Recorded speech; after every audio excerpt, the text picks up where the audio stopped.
誰かに手伝ってほしい時に使います。例えば荷物が重い時、手伝ってくれ言います。でも助けては命の危ない時、今時です。火事とか事件とかそういう時です。だから助けては本当に怖い時だけ。アニメでよく聞きますね、助けて。でも普通の相方ではあまり使いません。友達と一緒の時は手伝ってやちょっと手伝ってくれない。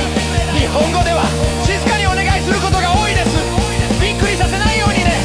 だからまずは手伝ってから覚えましょう。そして助けては本当に必要な時にだけ。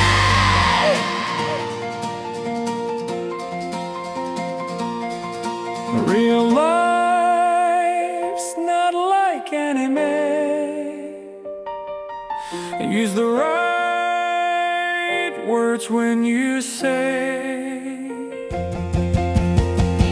If you say 助けて it's really a scream, like in danger, like a dream. But 手伝って means please help out. Use it kindly, use it loud. 手伝って for every day. 助けて if life's in danger.